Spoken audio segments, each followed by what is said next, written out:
मैथिली गीत संगीत में अहाँ सबके स्वागत अछि। हम प्रतीक्षा चौधरी आइ एकटा परिछन गाबि रहल छी। ई गीत यदि अहाँ सबके नीक लागे तऽ प्लीज लाइक शेयर और सब्सक्राइब जरूर करब।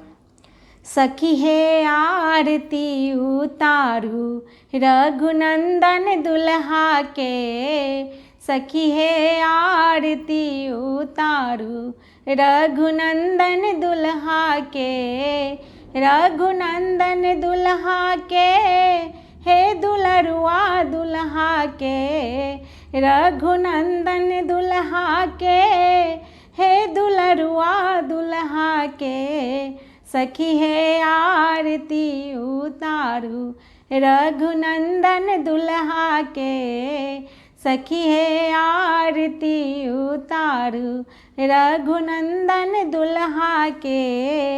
हीरा के हार मौर लर मोती है, हीरा के हार मौर लर मोती है, चमकन चारू बियहुती धोती है, चमकन चारू बियहुती धोती है।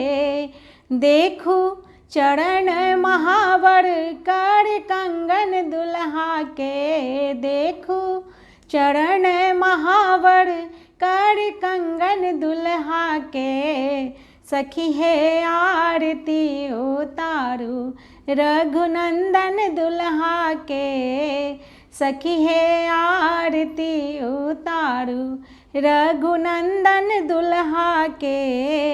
नयन कजरवा अलक घुंघराली काली, नयन कजरवा अलक घुंघराली काली, कनवा में कुंडल शोभे ओठवा में पालक लाली, कनवा में कुंडल शोभे ओठवा में पानक लाली, सोहे लीलरा पर लाल लाल चंदन दुल्हा के, शोभे लीलरा पर लाल लाल चंदन दुल्हा के, सखी हे आरती उतारू रघुनंदन दुल्हा के, सखी हे आरती उतारू रघुनंदन दुल्हा के।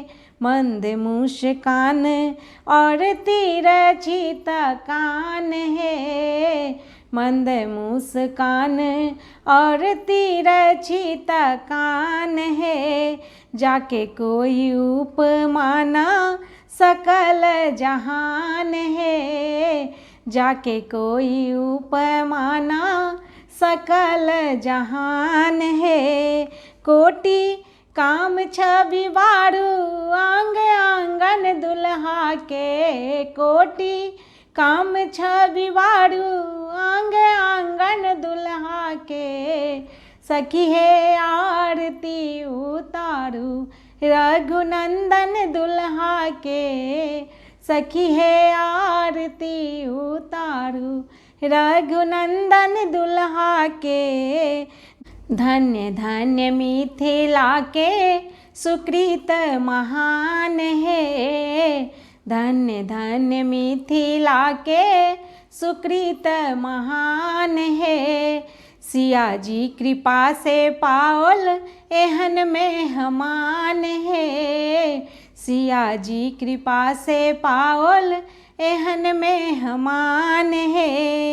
एहन बांधू नहीं छूटे गठबंधन दुल्हा के, एहन बांधू नहीं छूटे गठबंधन दुल्हा के, सखी हे आरती उतारू रघुनंदन दुल्हा के, सखी हे आरती उतारू रघुनंदन दुल्हा के, रघुनंदन दुल्हा के, हे दुलरुआ दुल्हा के, रघुनंदन दुल्हा के, हे दुलरुआ दुल्हा के, सखी हे आरती उतारू रघुनंदन दुल्हा के, सखी है आरती उतारू रघुनंदन दुल्हा के। धन्यवाद।